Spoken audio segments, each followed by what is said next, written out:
कुंभ हरिद्वार पर बोले सीएम तीरथ सिंह रावत, शाही स्नान के दौरान कोविड-19 के लिए तय सुरक्षा मानकों का 100% पालन हुआ।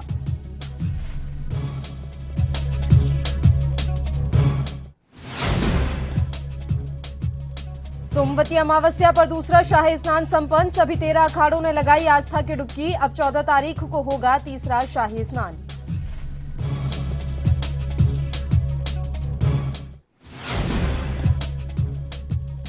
उत्तराखंड को कोविड वैक्सीन की नई खेप मिलने से मिली राहत। वैक्सीन के 1,38,000 डोज मिलने के बाद टीकाकरण को गति मिली।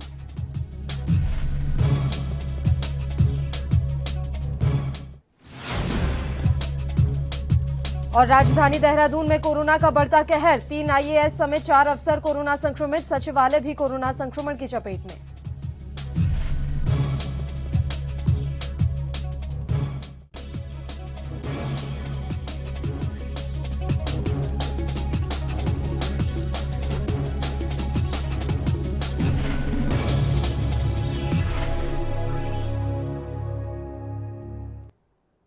नमस्कार, एएनबी न्यूज देख रहे हैं आप। मैं हूं आपके साथ पल्लवी राजपूत और हमारे खास कार्यक्रम आपणू उत्तराखंड में आप सभी का स्वागत है। चलिए रुख करते हैं खबरों का। सीएम तीरथ सिंह रावत ने कहा कि शाही स्नान के दौरान कोविड-19 के लिए तय सुरक्षा मानकों का 100% पालन कराया गया है। इसके अलावा उन्होंने और क्या कुछ कहा, आइए आपको सुनाते हैं। प्रोटोकॉल को पूरे मनोयोग और सतर्कता से पालन करवा रही है।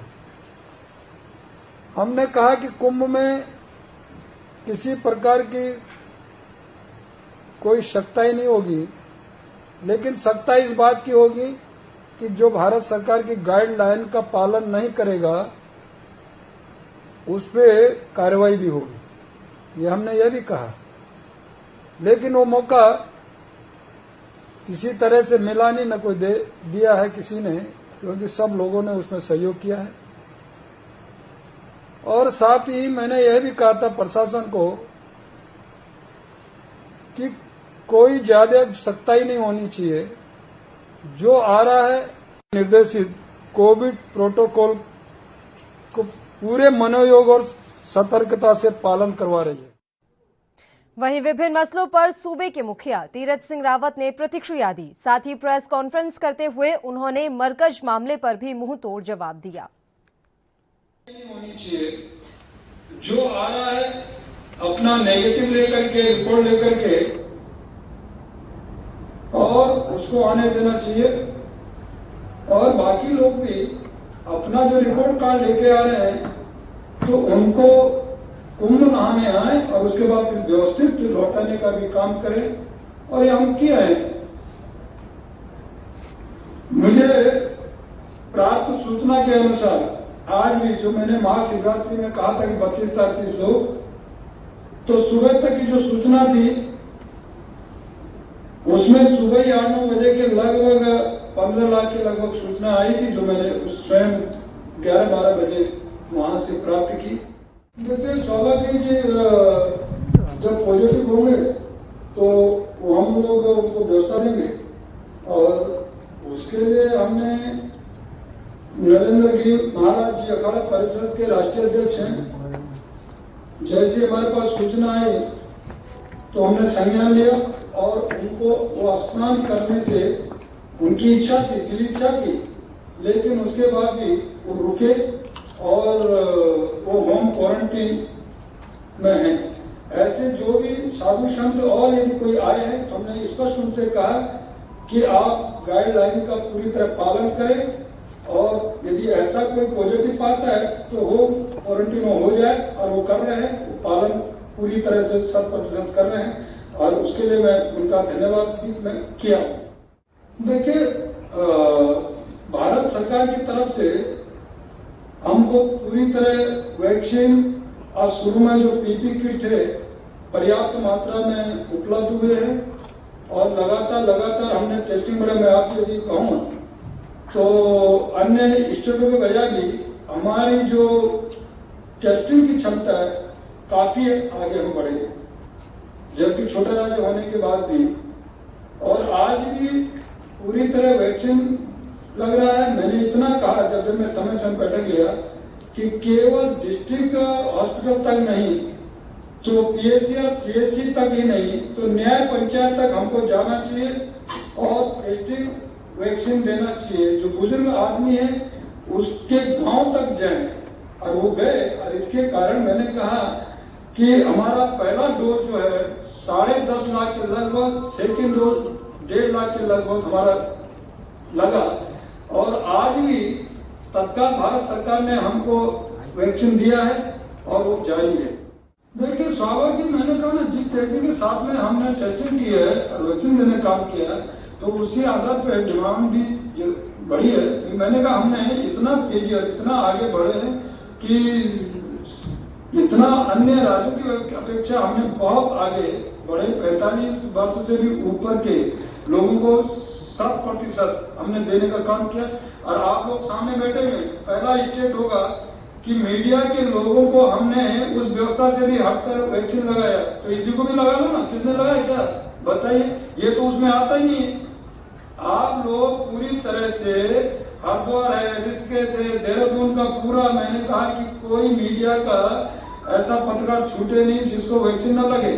और वो हटकर के व्यवस्था हमने दी है, वो भारत सरकार गाइडलाइन में नहीं है, वो उसके लिए मुझे अलग से जवाब। तो इससे ये भी लगा कि ये कहां से आया, ये संख्या आप जोड़े इस तरह कर देंगे तो हमने तो हट करके भी किया है, किसी ने नहीं किया है। इसके लिए आपको शाबाशी देनी चाहिए ना, हमें शाबाशी नहीं दी है, धन्यवाद करना चाहिए। देखिए स्थानीय भी है, आर्टिफिशियल भी जांच है बॉर्डरों पे जो हो रही है, और साथ में नेगेटिव लेके जो आए अपनी रिपोर्ट वो भी है। और साधु संत समाज पूरी तरह जो अखाड़ा परिषद है वो स्नान कर रहा है, वो भी है। मैंने कहा कि ये और भी रिपोर्ट जो जाएगी शाम तक, इससे भी बढ़कर होगा। अभी तो मैंने केवल ये 5 बजे तक बताया, आगे और जाएगा। सवाल ये था कि जो इतनी बड़ी संख्या आ रही है, आधार क्या है? क्या इन सबकी जांच हुई होगी, सबकी रिपोर्ट वगैरह आई होगी? जो प्रशासनिक जो वहाँ पे पुलिस व्यवस्था लगी है, जो सरकारी हमारा पूरी तरह से वहाँ पे ड्यूटी दे रहा है, बॉर्डरों पर है और अंदर पूरा कुंभ को संभाल रहा है, उसको वो ये सब रिपोर्टें उसके अनुसार आ रही। इसलिए मैं बताता हूँ, सुनिए। मरकज एक केवल हॉल के अंदर था। वो हॉल कितना बड़ा मैं दिल्ली में मैं जानता हूँ, और वो एरिया बिल्कुल फिक्स था, न उधर घूमने की जगह नहीं इधर पलटने की जगह। वहाँ पूरी तरह सोने के लिए भी एक ही हॉल में वो सब सोए पड़े हुए थे, और एक से एक चिपका हुआ था। रजाई भी न जाने कितनों ने एक रजाई के अंदर घुसे पड़े थे। हमारे यहाँ एक कुंभ है, यहाँ लगभग 16 घाट हैं, और कुंभ केवल हरिद्वार शहर में नहीं, तो आपका कुंभ ऋषिकेश से लेकर नीलकंठ तक भी कुंभ क्षेत्र घोषित है। तो कई घाट तो आपका स्वर्गाश्रम और त्रिवेणी घाट, लक्ष्मण झूला यहाँ तक है, और हरिद्वार के पूरे आपका सारे न जाने कितने 16 घाट ऐसे हैं। तो यदि इसका फैलाव किया जाए तो एक जगह नहीं, इतने घाटों में सब लोग स्नान कर रहे हैं और पार्टों में कर रहे हैं। कोई सुबह आ रहा है, कोई दिन में है। अब जो अखाड़ों की भी इस तरह की वो निकली है, तो वो उनको समय बाउंड किया है। एक जब पेशवाई निकल गई, दूसरी पेशवाई आएगी अखाड़ों की, फिर जब वो निकल गई तब तीसरी पेशवाई आई, फिर चौथी पेशवाई, ऐसे लगभग उनके भी 15-16 पेशवाई निकली हैं। तो उनको समय सीमा पे बांधा है। तो इनको इसलिए मैं कह सकता हूँ कि उससे नापना तोलना ठीक नहीं है। के अंदर सिमटे हुए थे, और यहाँ तो फैला हुआ, यहाँ खुले में है, यहाँ ओपन है, और गंगा के पास है। माँ गंगा का अविरल धारा का पूरी तरह बहाव, आशीर्वाद, ये सब लेके जाएंगे, तो उससे तुलना नहीं करनी चाहिए। ये बल्कि होना नहीं चाहिए, उससे तुलना उसको विषय नहीं उठता ना।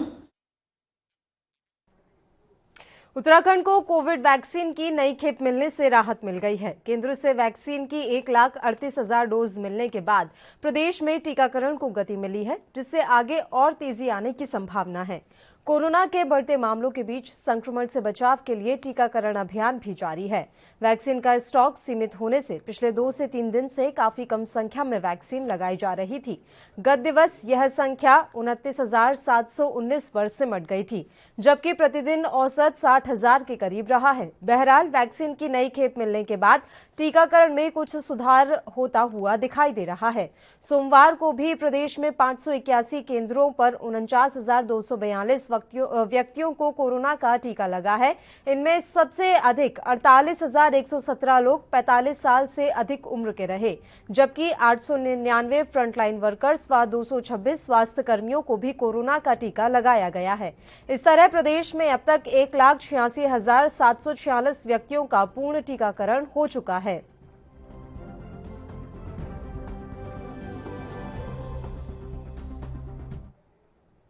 उधर उत्तराखंड की राजधानी देहरादून में कोरोना का कहर बढ़ता जा रहा है। स्थिति ये है कि शैक्षणिक संस्थानों, सरकारी प्रतिष्ठानों में भी संक्रमण तेजी से पैर पसार रहा है। केंद्रीय अकादमी, राज्य वन सेवा, ONGC, आयकर विभाग, Doon school, Welham girls school, NIT Srinagar और IIT रुड़की के बाद अब सचिवालय भी कोरोना संक्रमण की चपेट में है। 2 अपर मुख्य सचिवों समेत 3 IAS और 1 अपर सचिव की कोरोना जांच रिपोर्ट पॉजिटिव आई है। कई अन्य अधिकारियों की रिपोर्ट आनी अभी बाकी है। सचिवालय में कई अधिकारी सोमवार को संक्रमित मिले। पर्यटन सचिव दिलीप जावलकर की जांच रिपोर्ट पॉजिटिव आई है। उन्होंने बीते रविवार को सैंपल दिया था। वहीं उनकी पत्नी सौजन्या की रिपोर्ट नेगेटिव आई है। उनके अलावा अपर मुख्य सचिव मनीषा पवार, प्रमुख सचिव उच्च शिक्षा आनंद वर्धन, अपर सचिव SS वल्दिया भी संक्रमित पाए गए हैं। जानकारी के अनुसार सभी अधिकारियों का स्वास्थ्य सामान्य है और चिकित्सकों की सलाह पर वह आइसोलेट हो गए हैं। अधिकारियों के संपर्क में आए स्टाफ की भी जांच की जा रही है।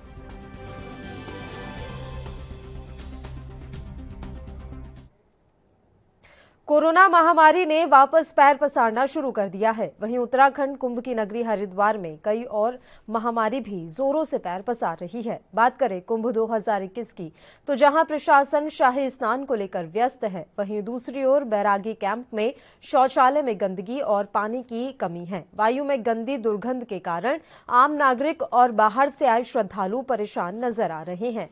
अभी तक प्रशासन की तरफ से भी ध्यान नहीं दिया जा रहा। लोगों का कहना है कि कोरोना महामारी के साथ कहीं हैजा जैसी महामारी भी वापस न आ जाए।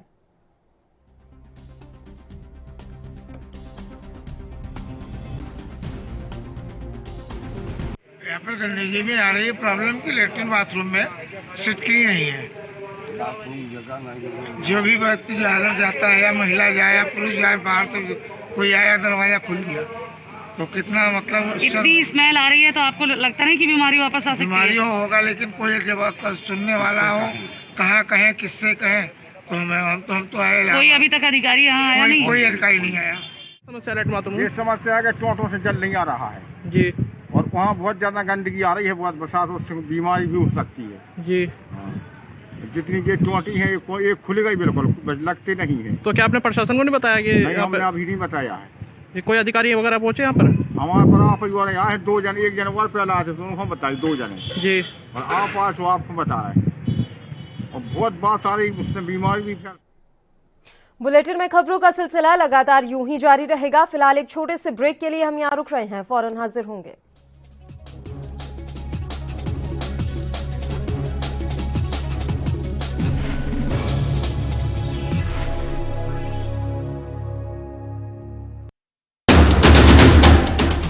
राष्ट्र धर्म रात 8 बजे सिर्फ ANB न्यूज पर।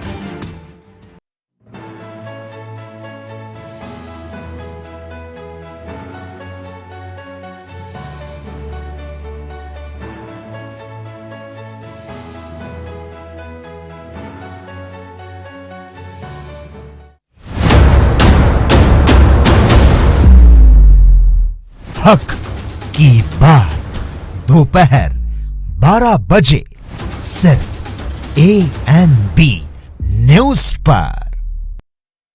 क्या आप दुबले पतले कमजोर हैं? आपकी सेहत नहीं बनती, भूख कम लगती है, वजन नहीं बढ़ता, दरअसल मेन बात खाना पीना खाना नहीं है, मेन बात है खाया पिया लगना।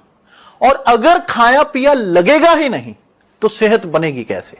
इसलिए हमारी संस्था सन्यासी आयुर्वेदा ने एक ऐसी दवा बनाई है जो कि आपके पाचन तंत्र को, आपके लीवर सिस्टम को ठीक करने का काम करती है, ताकि आप जो भी खाएं उसका पूरे का पूरा निचोड़ आपके शरीर को लगे, आपकी भूख बढ़े, खाया पिया सही से लगे, नया खून बने, हड्डियों में जान आए, वजन बढ़े, ताकत बढ़े, चेहरे पर नूर आए और आप मोटे तगड़े खूबसूरत पर्सनैलिटी के मालिक बन जाएं।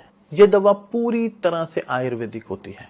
इसका शरीर पर कोई भी साइड इफेक्ट, कोई भी नुकसान या दुष्प्रभाव नहीं होता।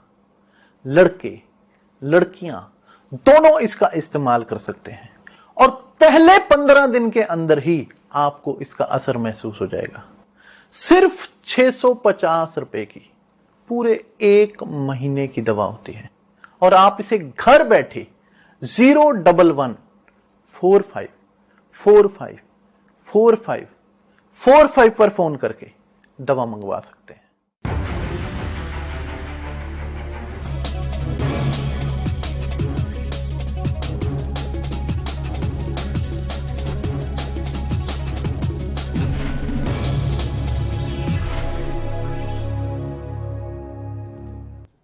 ब्रेक के बाद एक बार फिर से आप सभी का स्वागत है। बढ़ते हैं कुछ और खबरों की ओर। हर की पैड़ी पर सोमवती अमावस्या के दिन दूसरा शाही स्नान संपन्न हुआ। दूसरे शाही स्नान में साधु संतों ने गंगा स्नान किया। हालांकि इस दौरान प्रशासन की ओर से सुरक्षा के इंतजाम में थोड़ी झोल देखने को जरूर मिला। थोड़ी बहुत कमियों के बीच दूसरा शाही स्नान संपन्न हो गया। अब 14 अप्रैल को तीसरा शाही स्नान होगा। कुंभ के अधिकारी ने बताया कि उनको शाही स्नान के दौरान साधुओं का सहयोग मिल रहा है। उन्होंने कहा कि जिस तरह की सुविधाएं साधु संत चाहते थे वह हमने मुहैया कराई है। राज्य सरकार भारत सरकार द्वारा जारी कोविड-19 प्रोटोकॉल का पूरे मनोयोग के साथ कुंभ में पालन करा रही है। प्रदेश के मुख्यमंत्री ने कुंभ कवरेज के लिए मीडिया का भी आभार जताया।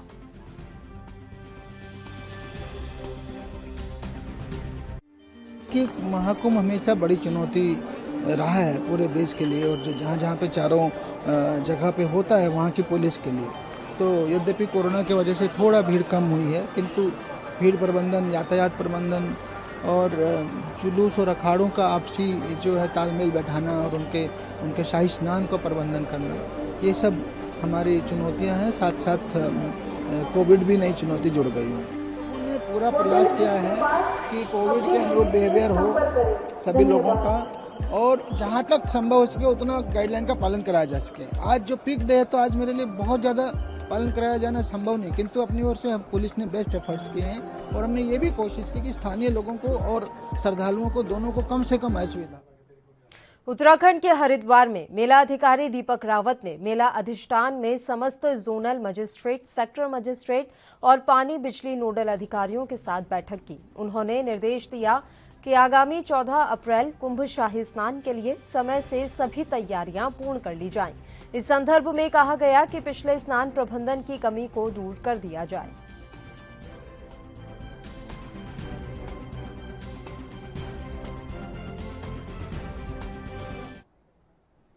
महाकुंभ के अंतर्गत सोमवती अमावस्या की सुबह ऋषिकेश त्रिवेणी घाट सहित मुनिकिरेती, लक्ष्मण झूला और स्वर्ग आश्रम के घाटों पर सुबह से ही श्रद्धालु स्नान के लिए पहुंचने लगे।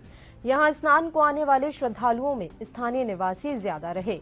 कुंभ मेला प्रशासन की ओर से पार्किंग, मुख्य मार्गों और घाटों के प्रवेश द्वारों पर सुरक्षा की चाक चौबंद व्यवस्था की गई थी, जिसके तहत स्नान घाट तक जाने के लिए दुपहिया वाहन तक को प्रवेश करने से रोक दिया गया। सिर्फ बीमार और दिव्यांग श्रद्धालुओं को ही त्रिवेणी घाट तक वाहन से जाने की अनुमति दी गई। इसके अलावा श्रद्धालुओं की सुविधा के लिए रविवार को मुख्य स्नान घाट पर पहले ही सीढ़ी के स्थान पर रैंप बना दिया गया था। हालांकि कोरोना के चलते श्रद्धालुओं की ज्यादा भीड़ नहीं दिखाई दी, यानी कि साफ तौर पर अब श्रद्धालुओं में कोरोना का भय दिखने लगा है। यहाँ बहुत बढ़िया लग रहा है। कोरोना की वजह से थोड़ी सख्ती ज़्यादा है, जिस वजह से भीड़ भाड़ कम है, और बाकी इंतजाम प्रशासन के बहुत अच्छे हैं और सब अपना नियम का पालन कर रहे हैं और अच्छा है। कोविड-19 संक्रमण के तेजी से बढ़ते मामलों के बीच उत्तराखंड के हरिद्वार में जारी कुंभ मेले में सोमवार को हजारों श्रद्धालुओं ने हिस्सा लिया। सोमवार को बड़ी संख्या में श्रद्धालु हिंदुओं की पवित्र मानी जाने वाली गंगा नदी में स्नान के लिए हरिद्वार पहुंचे। यहां व्यवस्था के काम में लगे अधिकारियों का कहना है कि भारी संख्या में लोगों के जमा होने से उन्हें कोरोना के कारण लगाई गई पाबंदियों का पालन करवाने में मुश्किलें पेश आ रही हैं। हिंदू धर्मावलंबियों का मानना है कि कुंभ के दौरान गंगा नदी में स्नान करने से पाप धुल जाते हैं और मोक्ष की प्राप्ति होती है। इस साल हरिद्वार में मेले का आयोजन ऐसे वक्त हो रहा है जब देश कोरोना महामारी की दूसरी लहर का मुकाबला कर रहा है और यहां बीते कुछ दिनों से रोजाना बड़ी संख्या में कोरोना संक्रमण के मामले दर्ज किए जा रहे हैं। इन हालातों को और व्यवस्थाओं को लेकर कांग्रेस समेत विपक्षी पार्टियों ने सरकार और प्रशासन से कई सवाल किए।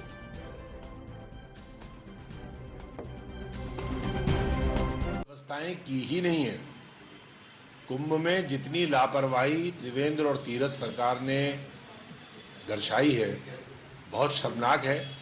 पूरे देश और दुनिया का हिंदू धर्म का ठेका और टेंडर जो है वो बीजेपी के नाम खुला हुआ है और हिंदू धर्म के सबसे बड़े महाकुंभ हरिद्वार का महाकुंभ तो उसका अलग महात्म है और उस कुंभ में जिस तरह की तैयारी होनी चाहिए थी, चाहे कोविड प्रोटोकॉल की हो, चाहे टेस्टिंग की हो, चाहे रैपिड टेस्टिंग की हो, एंटीजन टेस्ट की हो, अस्पतालों की हो, चाहे वहां पर तमाम जो टेंट कॉलोनीज बनती है, जो वहां पर सफाई की व्यवस्था होती है, पीने के पानी की व्यवस्था होती है, सब कुछ ध्वस्त है और इसके लिए केवल और केवल भारतीय जनता पार्टी की सरकार जिम्मेदार है। सरकार ने सोचा तो कोरोना में कुंभ हो ही नहीं पाएगा। अरे भैया, कुंभ जो है वो आस्था का विषय है, विश्वास का विषय है, श्रद्धा का विषय है और इसमें कोई निमंत्रण देकर के नहीं आता, लोग स्वयं आते हैं। लेकिन जिस प्रकार से कुंभ में लापरवाही भारतीय जनता पार्टी ने और भारतीय जनता पार्टी की सरकार ने बरती है वो साफ दिख रही है। मैं समझता हूं इसके लिए पूरी तरह से तीरथ सरकार और मोदी सरकार जिम्मेदार। देखिए, भारत एक सनातन धर्मावलंबी देश है और कुंभ 12 साल बाद आता है और कुंभ भी जिसकी आयु 70 वर्ष जो वरिष्ठ नागरिक हो गया होता है उसको लगता है कि एक बार अगर मैं कुंभ नहा जाऊं तो हिंदू धर्म के अनुसार उसको बड़ा सुख चैन और मुझे लगता है कि वो पुण्य का भागीदार बनता है। जैसी मान्यता है कि हरिद्वार के अंदर जो है तो अमृत का घड़ा निकला था, इसलिए यह आस्था का विषय है। लेकिन दूसरी तरफ सुरक्षा और स्वास्थ्य भी है, तो दोनों का समन्वय बनाने का प्रयास किया जा रहा है। प्रभु भी इसमें कृपा करेंगे और कोविड ज्यादा नहीं फैलेगा, ऐसी हमारी मान्यता है। और जिन लोगों को जो लोग इसके उसमें आ रहे हैं उनको सुरक्षित स्थानों पर जो है तो उनको रखा जा रहा है और उसके बाद उनको आइसोलेशन में रखा। उत्तराखंड के पेयजल मंत्री बिशन सिंह चौफाल ने कहा कि प्रदेश सरकार 2022 तक हर घर तक जल पहुंचाएगी। उन्होंने कहा कि लंबे समय से बारिश नहीं होने के कारण लोग काफी परेशान हैं। उन्होंने बेरीनाग और गंगोली हाट में निर्माणाधीन पेयजल योजनाओं को शीघ्र निर्माण पूरा कराने का आश्वासन दिया। मंत्री बनने के बाद रविवार को क्षेत्र में पहली बार पहुंचने पर पेयजल मंत्री बिशन सिंह का बीजेपी कार्यकर्ताओं ने जोरदार स्वागत कर नगर में रैली निकाली। लोनीवी में आयोजित कार्यक्रम में पेयजल मंत्री ने कहा कि 2022 तक प्रदेश सरकार का हर घर जल हर घर नल जोड़कर कनेक्शन देने का लक्ष्य है। इसके लिए जल संस्थान और जल निगम के अधिकारियों को निर्देश दिए गए हैं। उन्होंने कहा कि नगर क्षेत्र में टैंकर और सड़क विहीन ग्रामीण क्षेत्रों में खच्चर और मजदूर लगाकर पानी की व्यवस्था की जाएगी।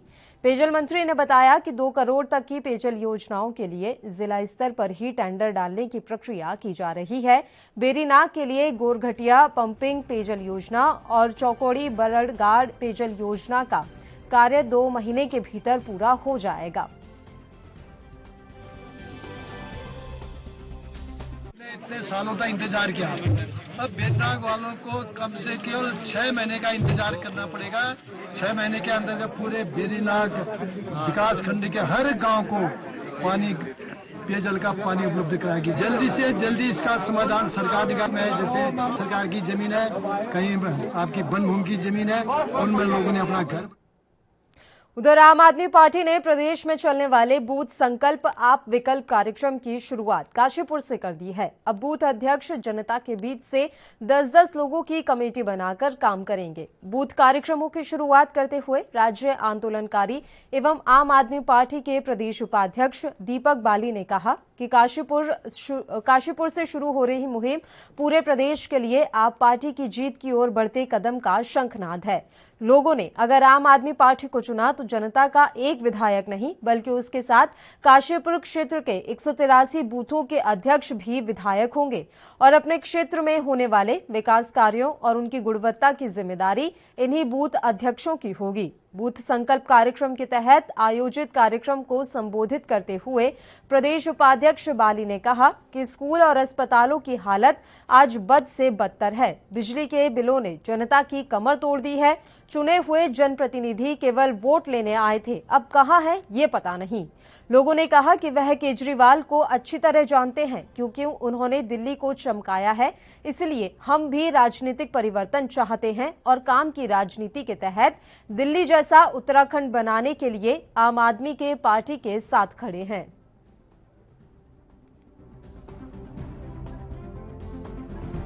आज से कार्यक्रम शुरू किया है, जैसे हर विधानसभा में ये धीरे धीरे कार्यक्रम शुरू होगा, तो काशीपुर से इसकी शुरुआत हमने की है आज, जिसका नाम रखा है हमने बूथ संकल्प और आप विकल्प। इसके तहत हर बूथ पर एक बूथ अध्यक्ष बनाया जाएगा।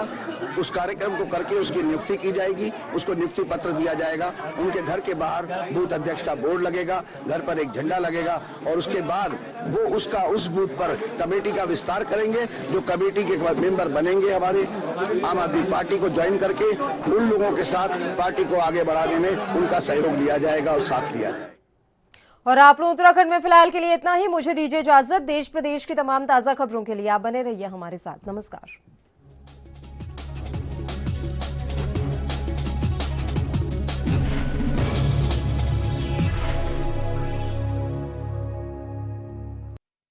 क्या आप दुबले पतले कमजोर हैं? आपकी सेहत नहीं बनती, भूख कम लगती है,